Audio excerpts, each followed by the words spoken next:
땅끝까지 이르러 증언하며 살아야 할 것을 함께 생각해 보았습니다.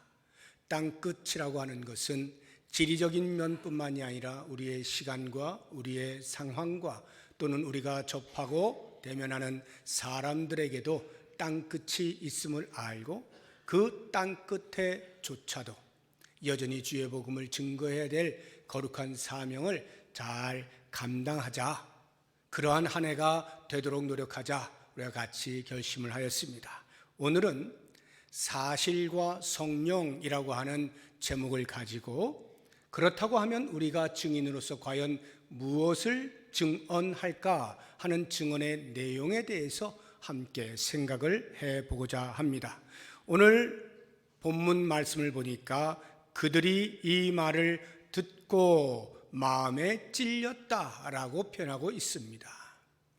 여기 그들이라고 하면 당연히 앞서 나와 있는 말들을 들은 사람들이겠죠. 그 사람들을 14절에서 이렇게 소개를 하고 있습니다. 베드로가 11 사도와 함께 서서 소리를 높여 이르되 유대인들과 예루살렘에 사는 모든 사람들아 해서 예루살렘에 사는 모든 사람들 그리고 유대인들, 예루살렘에 사는 모든 사람들이라고 하면 이해가 쉽게 됩니다. 오순절이라고 하는 절기에 예루살렘에 살고 있는 사람들이 그 절기를 지키는 것, 그 사람들이 지금 베드로가 설교하고 있는 설교를 듣는 것은 당연하겠지요. 그러면 앞에 언급되어진 유대인들은 과연 누구일까? 예루살렘에 살고 있는 사람들도 대부분이 유대인들이겠죠. 그러나 앞에 언급한 유대인들이라고 하면 예루살렘이 아닌 다른 지역에 거주하면서 절기를 지키기 위하여 예루살렘으로 온 사람들을 가리켜 유대인들이라 표현합니다. 그래서 우리는 이런 유대인들을 가리켜서 디아스포라, 흩어진 유대인들이라 하죠. 여러 가지 이유들로 인하여 예루살렘을 벗어나서 다른 지역, 다른 나라에 가서 살고 있는 사람들이 그 유대교라고 하는 종교를 지키기 위해서 특별히 절기 때가 되면 별일이 없는 한은 예루살렘으로 모여서 함께 절기를 지키는 것이죠. 그래서 이 오순절 때에 모여들어 있는 모든 사람들이 오늘 본문의 말씀이 나오는 그들이 되겠습니다. 그들이 이 말을 듣습니다. 여기 이 말이라고 하면 앞에 소개되고 있는 베드로의 설교가 되겠습니다. 14절부터 36절까지 길게 베드로가 설교를 하죠. 또는 연설이라 생각을 하셔도 되겠습니다. 베드로가 설교를 했을 때에 그것을 듣고 있던 사람들이 마음에 찔립니다. 그리고는 우리가 어찌할꼬 이렇게 가슴을 치게 되는데요. 그렇게 가슴을 치는 이유, 베드로가 과연 어떤 설교를 했길래 그들이 마음에 찔리고 가슴을 치게 되었는가 하는 것을 우리가 생각을 해보려고 합니다. 먼저 베드로가 설교를 하게 되어진 이유, 설교를 하게 된 발단이 있는데 그것은 오순절 때 성령이 강림하시게 되면서 함께 초자연적인 현상들이 일어나게 되어지고 그것에 대하여 목도하고 있던 사람들이 여러 가지로 반응을 하게 되었을 때 그 반응들을 보면서 무언가 설명을 해야 되겠다, 해명을 해야 되겠다, 변증을 해야 되겠다라고 하는 생각을 가지게 되어서 베드로가 대표하여서 설명을 하고 있는 것이 베드로의 설교 또는 연설이 되겠습니다. 성령 강림과 함께 나타난 초자연적인 현상들이 어떤 것들이 있는지 우리 말씀을 통해 같이 한번 보겠는데, 먼저 청각적인 현상에서 이러한 일들이 있습니다. 2장 2절 말씀 우리 자막을 통해서 같이 읽어봅니다. 호련히 하늘로부터 급하고 강한 바람 같은 소리가 있어 그들이 앉은 온 집에 가득하며 성령이 강림하면서 강한 바람 같은 소리를 듣게 된 거예요. 그런가 하면 시각적인 현상도 나타나는데 3절을 보도록 하겠습니다. 마치 불의 혀처럼 갈라지는 것들이 그들에게 보여 각 사람 위에 하나씩 임하여 있더니, 이것이 뭔지 정확히는 모릅니다. 아무튼 혀처럼 갈라지는 것들이 각 사람 위에 임하는 것을 보게 되어집니다. 그리고 또 하나 아주 중요한 초자연적인 현상이 그 다음 4절에 나타나게 되는데 언어의 현상입니다. 그들이 다 성령의 충만함을 받고 성령이 말하게 하심을 따라 다른 언어들로 말하기를 시작하니라. 여기 다른 언어라고 하면 보통 우리가 오늘날 은사 중에 하나인 방언을 생각하기 쉽습니다. 물론 방언입니다. 그러나 이 방언, 이 당시에 일어나게 되어진 방언이 어떤 종류의 방언인지 정확히 알 필요가 있습니다.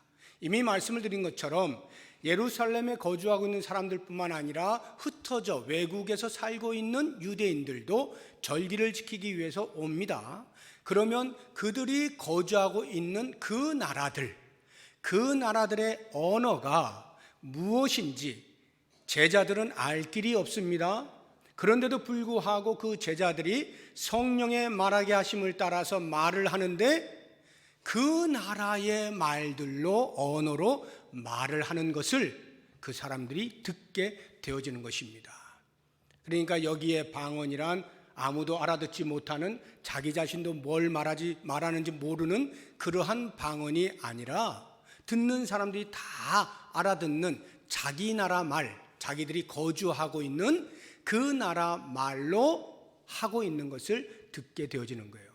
그러니까 이러한 청각적, 시각적, 초자연적 현상뿐만 아니라 특별히 언어에 있어서 상상할 수 없는 일을 경험하게 되었을 때 사람들은 놀랄 수밖에 없고 여러 가지로 반응을 하는데 특별히 두 부류로 반응하는 모습을 성경이 우리에게 소개를 해주고 있는데 하나는 놀람과 당황입니다. 2장 12절 같이 읽어봅니다. 2장 12절 다 놀라며 당황하여 서로 이르되 이 어찌된 일이냐 하며 이것은 긍정적인 반응이라고 할 수가 있어요.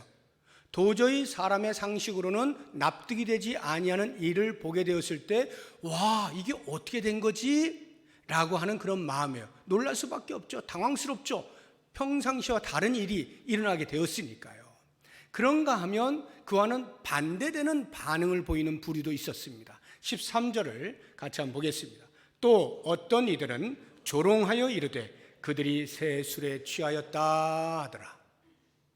저거 아무것도 아니야. 저거는 술 취해가지고 그냥 해롱해롱 하면서 헛소리 하는 거야 라고 그 당시에 일어난 초자연적 현상을 무시하는 그러한 부류가 있었던 것이죠.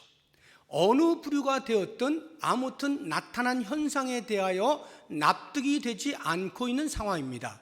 이것에 대해서 베드로가 해명을 할 필요가 있다라고 여겼기 때문에 이렇게 장문에 설교를 하게 된 것입니다. 그러면 베드로의 설교의 내용을 간단하게 제가 요약을 해서 말씀을 드린다면 네 가지인데 그 첫 번째는 술 취한 게 아니다 변명을 하는 거예요. 변증을 하는 거예요. 야 지금 3시인데 무슨 술에 취하겠니? 여기 3시라고 하는 것은 오늘날 우리의 시간으로 하면 9시입니다. 오전 9시. 오전 9시에 술 취해 있는 사람 없죠? 물론 밤새 먹은 사람은 술 취하겠지만 보통 일을 시작하는 그 시간에 술을 취하는 경우는 없어요. 뿐만 아니라 유대인에게선 더더군다나 9시는 술을 취하여 있을 수가 없습니다. 왜냐하면 그들은 전부 9시면 기도해야 돼요. 기도의 시간의 첫 출발이 9시거든요. 그러니까 전부 맨정신일 수밖에 없는 것입니다. 그러니 맨정신인데 지금 이러한 언어적인 이상한 현상이 일어나는 이것을 어떻게 설명할 것이냐? 베드로가 이야기합니다. 그것은 성령이 역사하셔서 그렇게 된 것이다. 이렇게 설명을 하고 그 설명을 위해서 요엘 선지자의 예언의 말씀을 인용하여서 그 일이 지금 일어나게 된 것이라 말씀하는 것이 17절부터 22절까지의 말씀인 것입니다. 21절까지. 그리고 이제 두 번째로 그 설교의 내용을 보면 베드로가 그들에게 정말로 하고 싶었던 것 다름 아닌 예수는 그리스도다라고 하는 복음, 그 복음이 22절부터 등장을 하게 됩니다. 24절까지인데요. 거기를 보게 되면 예수님이 태어나신 것과 공생애를 시작하여 사역하신 내용들, 그리고 십자가의 사건과 부활한 것, 이것에 대하여서 말씀을 하고 있습니다. 이것이 이제 베드로가 정말로 그들에게 전해주고 싶은 내용이죠. 그 다음 세 번째를 보게 되어지면 25절부터 32절까지 그들이 존경하는 사람 중에 하나였던 다윗, 그 다윗이 지은 시를 소개하고 재해석함으로써 예수 그리스도의 부활이 사실이라고 하는 것을 입증을 하고 있습니다. 그리고는 마지막 33절부터 36절까지 그리스도께서 부활하신 이후에 하나님이 높이 세우셔서 모든 사람이 그 앞에 무릎을 꿇게 하는 그리스도의 승귀에 대하여 말씀하시고, 그 다음에 약속하신 성령이 임하셨다라고 하는 성령 강림의 약속이 성취되었음을 언급을 하는 것으로 설교를 마치고 있습니다.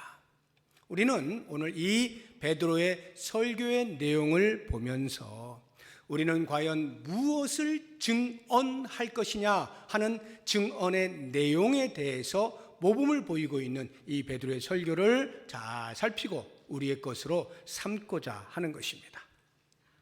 먼저 베드로의 설교의 특징을 첫 번째로 보자고 하면, 그는 철저하게 역사적 사실에 기초하고 있는 복음에 대하여 언급을 하고 있습니다. 복음은 역사적 사실에 기초한다. 23절을 보시면, 그가 하나님께서 정하신 뜻과 미리 아신 대로 내준 바 되었거늘 너희가 법 없는 자들의 손을 빌려 못 박아 죽였다, 이렇게 표현하죠. 법 없는 자들의 손을 빌려 너희가 예수를 못 박아 죽였다. 여기 법이 없다는 법은 율법을 말하는 거예요. 율법이 없는 자들이라면 유대인은 아니겠죠. 그러면 그 당시에 로마 사람들에 의하여 지배를 받고 있던 그들이 누군가를 죽이고자 한다면 자기들 스스로는 할 수 없으니까 로마의 법을 빌려야 할 것입니다.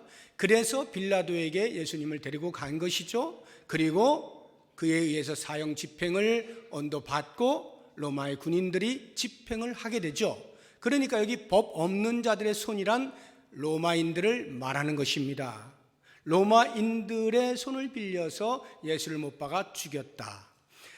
이 말은 얼핏 보게 되어지면 그 당시에 십자가에 못 박혀 죽는다는 것은 저주의 상징일 뿐만 아니라, 유대인들에게 있어서 저주의 상징일 뿐만 아니라 로마인들에게 있어서도 가장 극악한 죄를 지은 사람들이 간혹가다가 받는 형벌이 십자가 형벌인 거예요.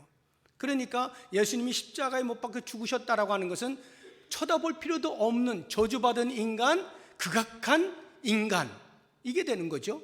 그러한 자리를 피하지 아니하시고 그대로 끌려가시듯 그렇게 십자가에 못 박혀 죽으신 이유가, 당시의 사람들은 예수님이 그 정도로 악한 짓을 한 사람이야, 그 정도로 유대교에 대하여서 하나님을 모독한 사람이야 라고 생각하게 만들었지만, 역사 속에서 그 일을 돌아보게 되어질 때 그 사건은 예수 그리스도의 십자가에서의 죽으심, 복음의 핵심 가운데 하나인 그리스도의 십자가의 죽으심이라고 하는 것은 그냥 지어낸 말도 아니고 우리가 종교적으로 이랬으면 좋겠다라고 기대하는 바를 만들어서 쓴 말도 아니고, 우리의 시간 역사 속에서 그대로 일어난 사건이다 라고 하는 것을 증명해 주고 있는 것입니다.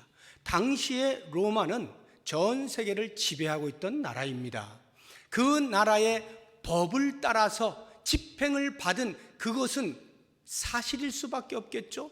누구도 감출 수 없는 정확한 사실로 드러난 것이 그리스도의 십자가에서의 죽으심이라고 하는 것입니다. 베드로가 왜 이것을 강조할까요? 그것은 지금 성령이 강림하시게 되면서 초자연적으로 나타나는 현상들, 모든 사람들은 긍정적이든 부정적이든 다 그 현상에 시선이 쏠려 있는 것입니다. 와, 이게 어떻게 된 거야? 또는 그거 아무것도 아니야, 별것 아니야, 술 취해서 한 말이야. 무슨 반응이 되었든 전부 나타난 현상에 대하여 시선이 고정되어 있는 거예요. 그 고정된 시선을 베드로가 지금 옮기고 있는 것입니다. 아니야. 기독교는 그런 것 아니야. 그런 현상에 의해서 기독교를 생각하려고 하지 마. 예수 공동체가 새롭게 출현한 것은 그렇게 성령의 강림을 통하여 놀라운 초자연적 현상이 일어난 것으로 예수 공동체를 생각하려고 하지 말아라. 복음은 거기에 기반하지 않는다.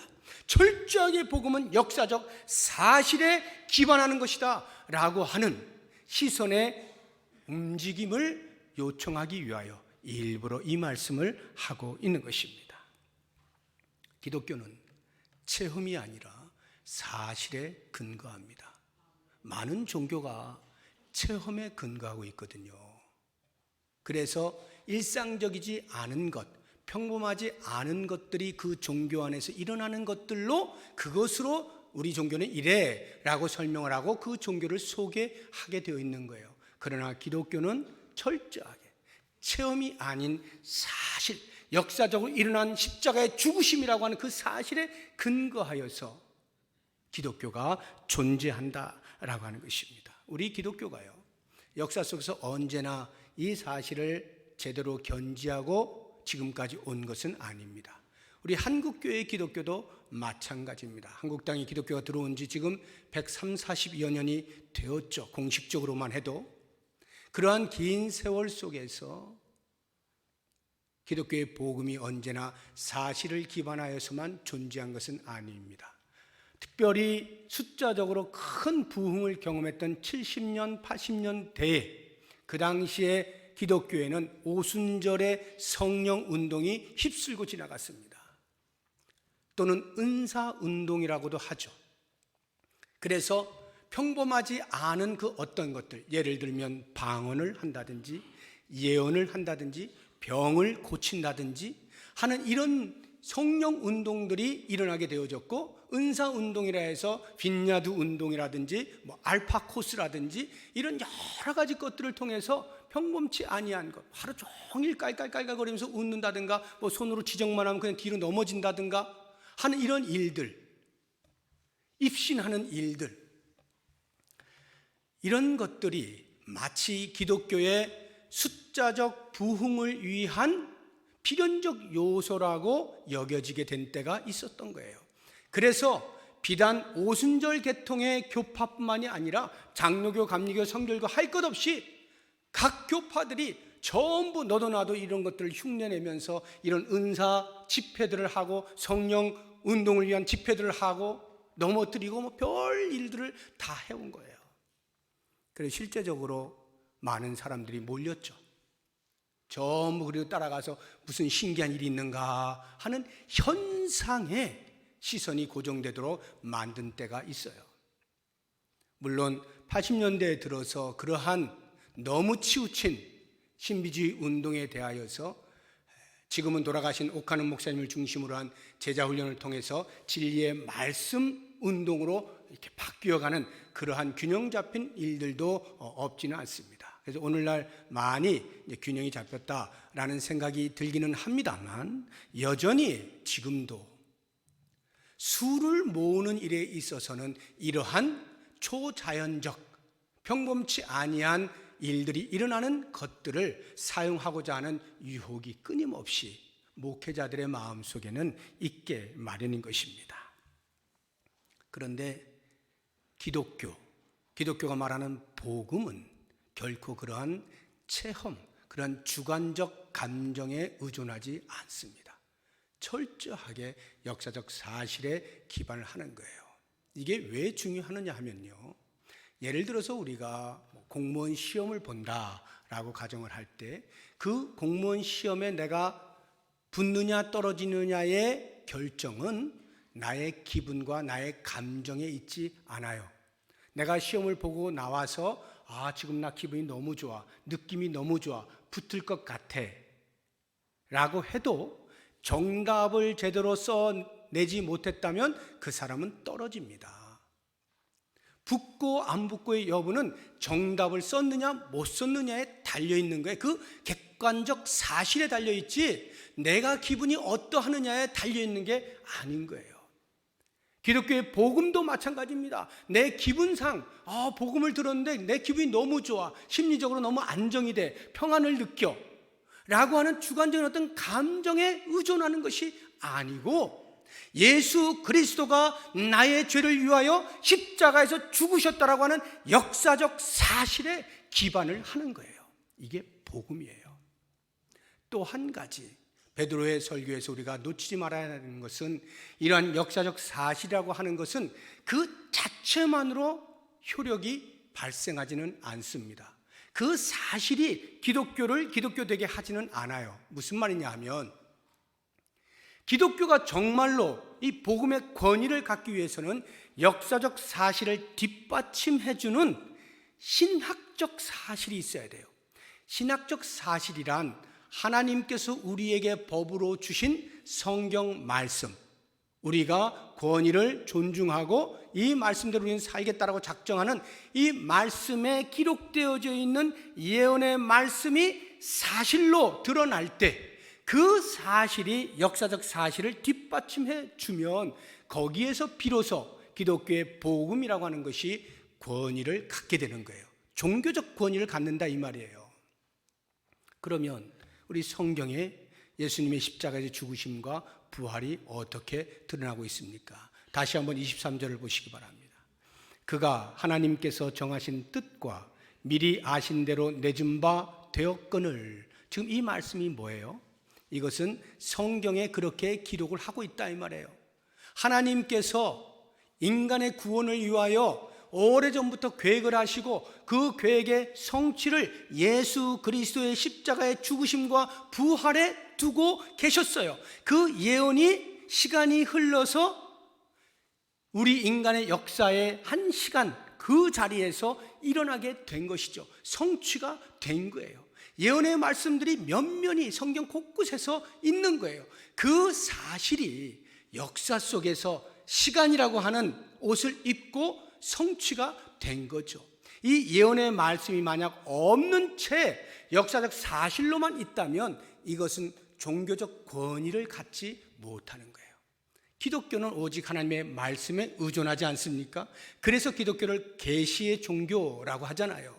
이 계시되어진 말씀에 예언으로 기록이 되어져 있느냐 하는 이 복음, 이것이 사실로 우리가 확인되어질 때 거기에 역사 속에서 성취가 되어지면 여기에 비로소 종교적 권위를 가지고 복음은 힘이 있게 되는 것이죠.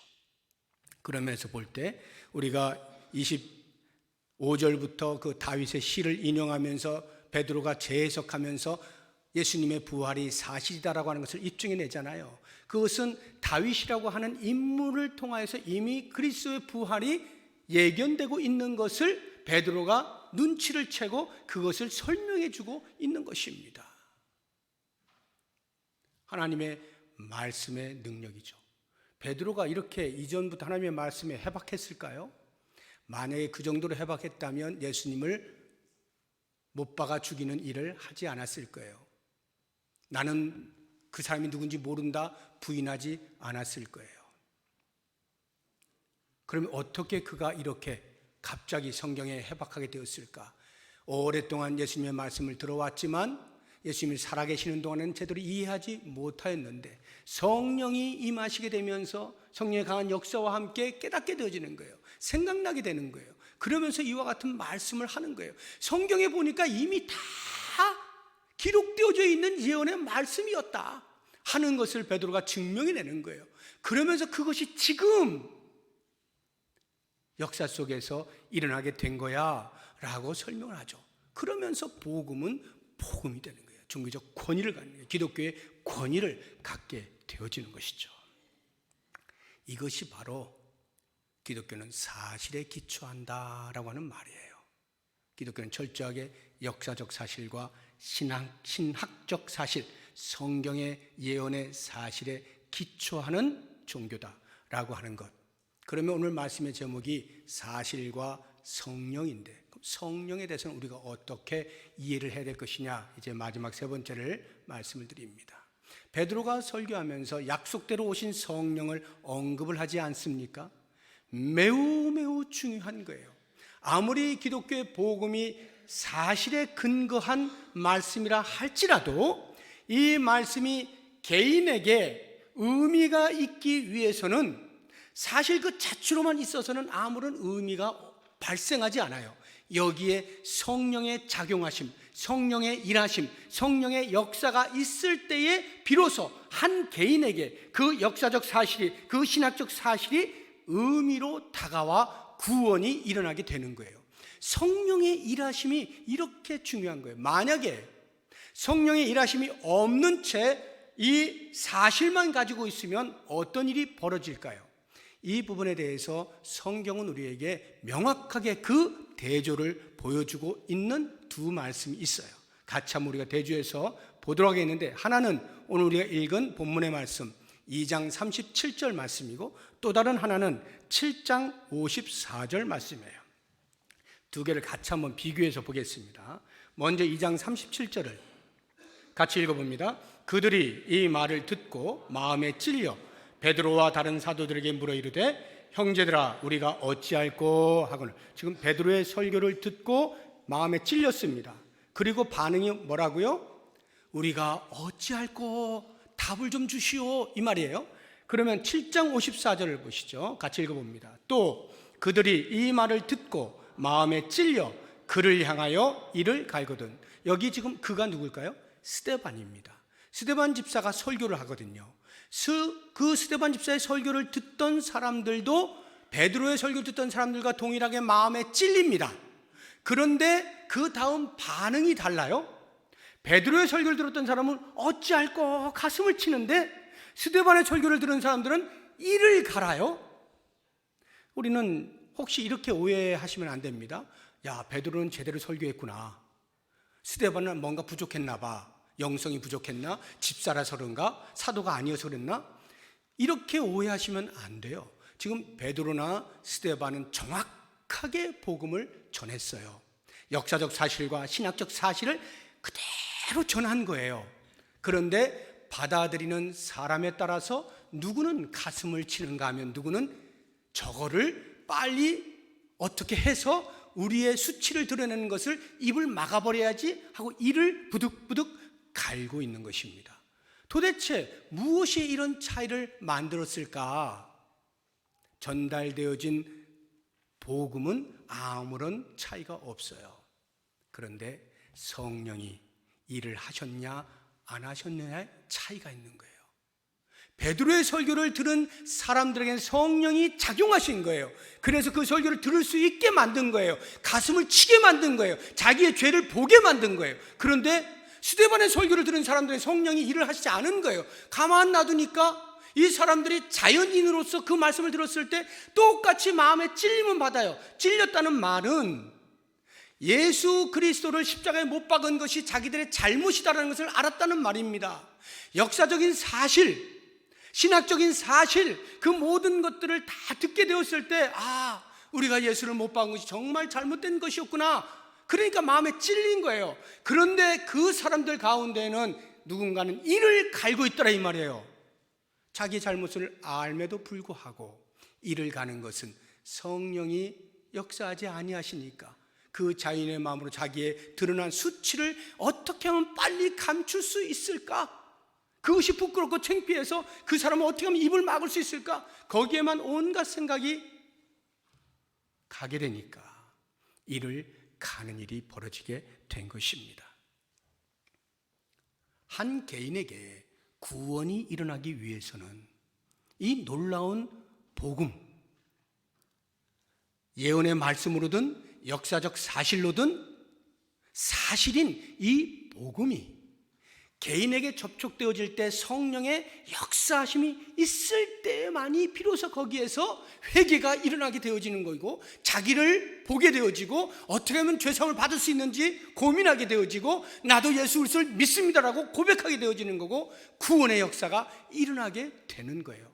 자, 이와 같은 것을 보게 되어질 때 나 자신의 구원을 한번 생각해 보자고요. 내가 어떻게 구원을 받았습니까? 사람마다 다 다를 거예요. 어떤 사람은 태어나면서부터 이미 부모님에 의해서 손에 붙잡힌 바 돼서 교회를 다니면서 성경 말씀을 듣고 자연스럽게 나도 모르는 사이에 기독교의 신앙을 받아들인 사람이 있는가 하면, 어떤 사람은 성장하여서 하나님의 어떤 일을 따라서, 계기를 따라서 그렇게 회심하게 되어진 일들도 있을 것이고, 어떤 사람은 조금 어렸을 때 뭣도 모르고 그냥 교회 가다가 그렇게 된 경우도 있고, 다 달라요. 그러나 모든 일어나는 일들은 다르다 할지라도 그 원인은 똑같습니다.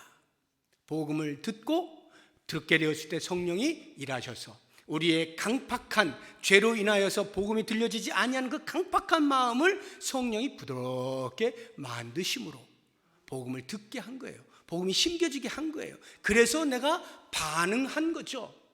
마치 내가 반응한 것처럼 보이지만 사실은 성령이 반응할 수 있도록 만들어 놓은 거예요. 이게 기독교의 구원이에요. 이러한 구원의 역사를 내가 경험하고 체험했다라고 한다면, 내가 바로 그렇게 해서 예수를 믿게 되었다, 그래서 내가 천국의 시민이 되었다라고 한다면, 이제 그리스도의 증인으로서 증언하는 일에 있어서 과연 무엇을 증언해야 될 것이냐? 자, 생각하시기 바랍니다. 내 개인의 체험, 내가 예수 믿었더니, 내가 교회 다녔더니, 야, 그동안 내가 번민이 많았는데 마음이 많이 평안해졌어. 야, 너 나와봐. 교회 나오니까 나 이렇게 좋아졌어. 라고 하는 개인적 체험은 대단히 변방의 이야기입니다. 그게 핵심이 아니에요. 우리가 전할 핵심은 복음, 그리스도의 십자가의 죽으심과 부활, 그것이 역사적으로 사실일 뿐만 아니라 성경에서 이미 오래전부터 예언되어진 성취의 말씀이다 라고 하는 이것을 전하는 거예요. 그래서 우리의 복음을 듣는 사람들로 하여금 나 개인이 경험한 체험적 이야기가 아닌 역사적 사실과 성경의 사실 앞에 자기 자신을 들여다 볼 수 있도록 만들어 주어야 되는 거예요. 내가 어떤 존재냐라고 하는 것을 사실 앞에 나타날 수 있도록, 설 수 있도록, 대면할 수 있도록 만들어 주는 거예요. 그리고 그 다음 그 일을 할 때 그냥 내 자랑과 내 입심으로 하는 것이 아니라, 내가 아무리 잘 설명하고 아무리 알아듣게 말을 했다 할지라도 성령이 일하지 아니하시면 아무런 의미가 발생하지 않는다는 사실을 기억해서 기도하면서 나가는 거죠. 주님, 제 힘으로 할 수 없습니다. 성령 하나님, 저의 마음을 부드럽게 해주십시오. 제가 복음을 전할 때 들을 귀가 있게 해주십시오. 철저하게 성령의 일하심에 대한 기대감을 가지고 기도하면서 나아가게 될 때, 거기에서 하나님의 일하심을 우리가 보게 되는 거예요. 한 해 동안에 우리가 대신자를 작정하고, 또는 때를 얻든지 못 얻든지 우리의 주변에서, 우리의 삶의 현장에서 복음을 증거하는 일들이 일어나게 되어질 때 이 두 가지 사실 꼭 기억하십시오. 복음, 그 사실을 전하고 그 사실이 그 사람에게 의미로 다가올 수 있도록 성령 하나님 일하십시오, 역사하십시오, 기대합니다 라고 기도하면서 그렇게 증언하게 되어질 때 우리는 증인으로서 정확한 삶을 살 수 있게 되어지고, 아마 그 일을 통해서 혹시 우리는 그 열매를 다 볼 수 없을지 몰라도 우리 하나님은 때를 따라서 그 열매를 거두신다는 사실을 기억하시면서 증인의 삶을 잘 살아내는 우리 모두가 될 수 있기를 주의 이름으로 부탁드립니다. 기도하겠습니다. 이 시간에 함께 기도할 때에 오늘 말씀을 생각하시면서 기도하시고, 또 우리가 작정한 태신자들, 아직 작정하지 못했지만 마음에 품고 있는 태신자들 위해서 기도해 주시고, 또 한 가지 우리가 한 주 동안에 교회적으로 기도할 나라인 파키스탄, 주보 안에 있죠. 파키스탄도 역시 이슬람 국가입니다. 2억에 육박하는 많은 인구를 가지고 있는 그 나라가 진리를 알지 못하고 헤매이고 있습니다. 복음으로 문이 활짝 열리고 새로운 삶의 변화가 있을 수 있기를 위해서 우리 세 가지 기도 제목을 놓고 함께 통성으로 기도하겠습니다. 하나님 아버지, 오늘도 주의 말씀을 듣게 하심을 감사합니다. 복음이 복음되기 위하여 어떻게 말씀 속에서 그 복음이 예언되어지고 우리의 시간의 역사 속에서 어떻게 성취가 되었는지 분명히 알게 하시기 원합니다. 우리가 그 사실을 증거할 때 당당할 수 있게 하여 주옵소서. 우리의 개인적인 체험이 아닌, 주관적인 판단이 아닌 사실을 증거하는 것으로서 우리가 담대히 복음을 전할 수 있게 하여 주옵시고, 무엇보다도 주의 성령께서 우리와 동행하여 주시고 저들의 마음을 먼저 부드럽게 하여 주셔서 들을 귀가 있게 하시고 은혜의 자리에 이를 수 있는 은혜가 있도록 도와주시기를 원합니다. 하나님, 우리가 한 해 동안에 복음을 증거하기로 작정하고 배신자를 품고 작정하였습니다. 원하옵나니 우리의 마음 가운데 품어져 귀한 배신자들 긍휼히 여기셔서 우리가 접촉할 수 있게 하시되 그 접촉의 기회의 때에 복음을 잘 증거할 수 있도록 인도하여 주시고, 뿐만 아니라 성령 하나님께서 우리의 간절한 기도에 응답하셔서 그들의 마음을 부드럽게 하심으로 들을 수 있도록 도와주셔서 아름다운 열매를 볼 수 있도록 인도하시기를 간절히 원합니다. 파키스탄을 위하여 기도합니다. 이 역에 해당되어지는 수없이 많은 사람들이 진리를 알지 못한 채 거짓에 현혹이 되어졌어 헛된 것들에 마음을 빼앗기고 삶을 빼앗긴 채 살아가고 있습니다. 주여, 그 국가를 긍휼히 여겨주시기를 원합니다. 그 나라를 마음에 품고 선교의 자리를 지켜내고 있는 선교사님들을 긍휼히 여겨 주옵시고 저들의 열심과 수고를 통하여서 열매 맺는 일이 있게 하여 주옵시고 복음의 문이 활짝 열릴 수 있는 은혜가 있도록 도와주시기를 원합니다. 아버지, 우리 모두가 그곳에 진리로 말미암는 참 자유가 있기까지 열심을 다하여 기도할 수 있게 하시고 그 기도에 힘입어서 선교사님들 뿐만 아니라 우리 모든 기도의 동역자들의 노력을 통하여서 성령 하나님의 일하심을 보게 하여 주옵시고 그곳에도 복음의 꽃이 피어지는 은혜가 있게 하여 주시옵소서. 싸우고 예수님의 이름으로 기도드립니다. 아멘. 하나님 아버지, 복음의 증인으로 살아가며 열매를 맺기를 소망하면서 기도한 우리의 모든 기도의 내용들이 주의 뜻을 따라 신실하게 이루어질 수 있기를 간절히 소망하오고 예수님의 이름으로 기도드립니다. 아멘.